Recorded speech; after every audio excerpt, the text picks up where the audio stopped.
वक्रतुण्ड महाकाय कोटि सूर्य समप्रभ निर्विघ्नं कुरु मे देव सर्वकार्येषु सर्वदा। మీ అందరికీ నమస్కారం.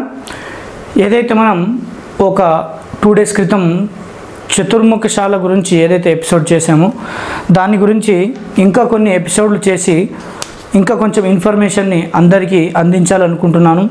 అయితే ఈ చతుర్ముఖశాల అనేది గృహ దంపతులకు ఎంత అయితే ప్రయోజనం చేకూరుస్తుందో అంతే ప్రయోజనం కూడా చేకూర్చదు. అంటే చతుర్ముఖ శాల వలన ఎంతైతే మీరు శుభం కలుగుతుందని నిర్మించుకుంటున్నారో లేదా నిర్మించాలని అనుకుంటున్నారో నియమాలు పద్ధతులు అనేవి చాలా ఎక్కువగా ఇవ్వడం జరిగింది. మీకు ఆ నియమాలు పద్ధతులు కావాలి అని అనుకుంటే మీరు ఈ పుస్తకం వెళ్ళి మీరు చదవచ్చు.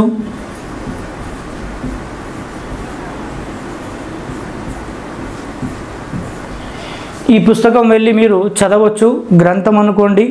అయితే ఇక్కడ ఇది ఓల్డ్ ఆథర్స్ ఏదైతే ఇటీవల వచ్చినవి కాకుండా ఒక దాదాపుగా 18th century లేదా 19th century ఎంటర్ అయినప్పుడు కానీ ఎండింగ్ ఉన్నప్పుడు కానీ ఆథర్స్ రాసినవి మీరు చదవండి.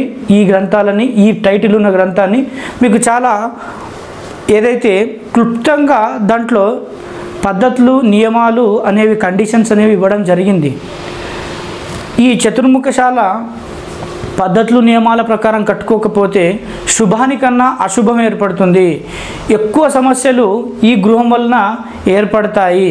సో చూద్దాం ఈ చతుర్ముఖశాలలో ఏది తప్పుగా నిర్మించుకుంటే సమస్యలు ఎక్కువగా వస్తాయి కుటుంబ సభ్యులందరికీ కూడా అనేది చూసుకుంటే ఈరోజు కొన్ని చెప్తాను, నెక్స్ట్ వీడియోలో కూడా కొన్ని చెప్తాను, నెక్స్ట్ వీడియోలో కూడా కొన్ని చెప్తాను.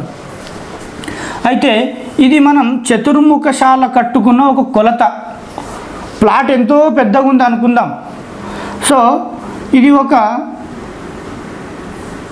ఇది తూర్పు రోడ్డు, ఇది తూర్పు రోడ్డు, ఇది పడమర, ఉత్తరం, ఇక దక్షిణం. సో చతుర్ముఖశాల కట్టుకున్నప్పుడు మొట్టమొదటగా మీకు చిన్నగా గిద్దాం రోడ్ని, పాయింట్స్ అనేవి రాస్తాను. పిశాచ స్థానం, పిశాచ స్థానం అనేది మొట్టమొదటిగా చాలా ఇంపార్టెంట్.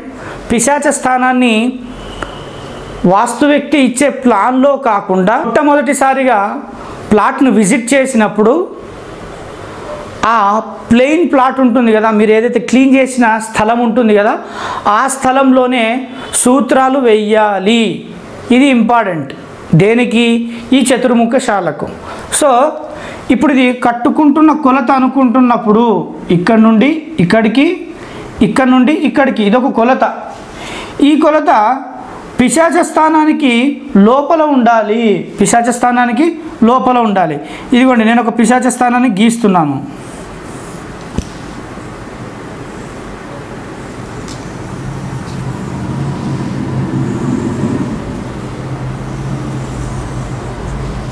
ఇది ఒక పిశాచ స్థానం కొలత.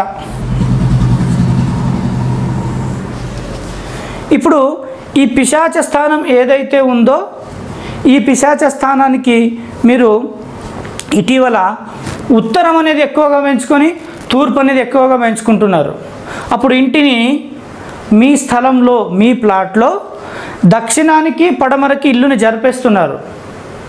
సో అలా ఉండరాదు, అలా కట్టుకోరాదు. సో దీని వలన కుటుంబ సభ్యులందరికీ కూడా సమస్యలు అనేవి ఏర్పడతాయి. మొట్టమొదటిసారిగా పిశాచ స్థానం వలనే సమస్యలన్నీ ఎక్కువగా ఏర్పడతాయి. ఆ సమస్యలు ఏమేమి సార్ చెప్పండి అని అంటే నేను చెప్పలేను. ఎందుకోసం అంటే ఇటీవల గౌరవనీయులైన ప్రజలందరూ వారి పిల్లల్ని బాగా చదివిపిస్తున్నారు. పీజీలు, పిహెచ్డీలు, ఎన్నో పెద్ద పెద్ద కోర్సులు చదివిపిస్తున్నారు. సో ఇక్కడ అందరూ ఆలోచించే జనరేషన్గా మారినాం మనం. కాబట్టి ఏదైతే గృహం కట్టుకుంటారో ఆ గృహంలో నివసించే కుటుంబ సభ్యులు, దంపతులు వారు మాత్రమే వారికి ఏ సమస్యలు వచ్చాయి తరచుగా వారు మాత్రమే చెప్పాలి. ఎందుకోసం అంటే ఇక్కడ సమస్యలు వచ్చాయని నేను ఒక శ్లోకాన్ని రాసి ఆ సమస్యలు చెప్తే అది నమ్మశక్యంగా ఉండొచ్చు, కొందరు దానిని నమ్మకపోవచ్చు, మరికొందరు దాన్ని కొట్టివేయచ్చు. కనుక గృహంలో నివసించే కుటుంబ సభ్యులు, గృహ దంపతులు మాత్రమే వారి యొక్క తరచుగా వచ్చే సమస్యలు ఈ పిశాచ స్థానం వలన చెప్పాలి. సో ఒకవేళ పిశాచ స్థానాన్ని వదలకుంటే ఖచ్చితంగా మీకు సమస్యలు అనేవి వచ్చి తీరుతాయి. సో ఈ చతుర్ముఖశాలకి కండిషన్లు, నియమాలు మీరు కనుక పాటించకపోతే పప్పులో కాలేసినట్టే. ద్వారాలు పెట్టుకున్నంత మాత్రాన, 4 ద్వారాలు పెట్టుకున్నంత మాత్రాన చతుర్ముఖశాల అవ్వదు, అన్నీ కూడా పాటించాలి. సో ఈ సమస్యలు అనేవి నేను ఎలా ఏర్పడతాయి అనేది ఈ చతుర్ముఖశాల సిరీస్ చేస్తాము, దాంట్లో అప్పుడప్పుడు నేను వివరిస్తాను.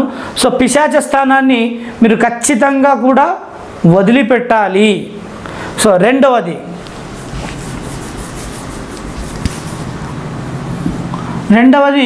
ఇక్కడ మీరు చూసుకున్నట్లయితే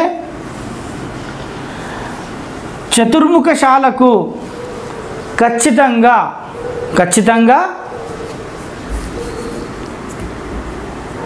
దాదాపుగా అంటే ఇది మ్యాండేటరీ అండి. ఈ పిశాచ స్థానం ఎంత ఇంపార్టెంటో ఈ రెండో చెప్పే అంశం కూడా అంతే ఇంపార్టెంట్. దీనికి 3 సూత్రాలు వేయాలి. 3 సూత్రాలు వేయాలి. ఆ 3 సూత్రాలు నేను మీకు ఒక శ్లోకాన్ని రెడీ చేశాను. ఆ శ్లోకంలో ఎలా ఉందో అది నేను మీకు చూపిస్తాను.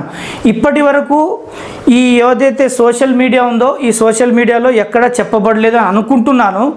ఈ 3 సూత్రాలని నేను మీకు వినిపిస్తాను. మీరు విన్న తర్వాత ఈ 3 సూత్రాలని ఎలా పాటించాలి అంటే, ఒక వాస్తు వ్యక్తి సార్ నేను కొత్త గృహం కట్టుకుంటాను అని ఒక క్లయింట్ వాస్తు వ్యక్తిని ఏదైతే కన్సల్ట్ అవుతాడో, కన్సల్ట్ అయిన తర్వాత ఆ ప్లాట్ని సందర్శించి ఆ సూత్రాలని ఫస్టే ఆ ఓపెన్ ప్లాట్లో చూసుకోవాలి, చేయాలి. అప్పుడు మాత్రమే చతుర్ముఖశాల నిర్మించడానికి ఆ స్థలం సరిపోయిందా, ఇక్కడ పర్ఫెక్ట్గా వస్తుందా అనేది నిర్ణయించాలి. ఒకవేళ ఈ సూత్రాలను పాటించకపోతే ఈ పిశాచ స్థానానికంటే ఎక్కువ సమస్యలు తీసుకొస్తున్నాయి ఈ 3 సూత్రాలు. సో ఈ చతుర్ముఖశాల ఎంత మంచిదని మీరు అనుకుంటున్నారో ఇటీవల సోషల్ మీడియాలో విని అంతగా సమస్యల్ని సృష్టిస్తుంది, సరిగ్గా పద్ధతులు నియమాల ప్రకారం కట్టుకోకపోతే. సో నెక్స్ట్ వీడియోలో 3వది, 4వది, 5వది ఇలా దేనివల్ల సమస్యలు వస్తాయి అనేది ప్రజలందరికీ చెప్పాలని, ఈ చతుర్ముఖశాల ఎంత శుభాన్ని కలిగిస్తుందో అంత అశుభాన్ని కూడా కలిగిస్తుంది. ఆ అశుభంలో ఎన్నో సమస్యలు అనేవి చోటు చేసుకుంటాయి. కొంచెం మీరు జాగ్రత్తగా చతుర్ముఖశాలని నిర్మించుకోవాలి. ధన్యవాదాలు.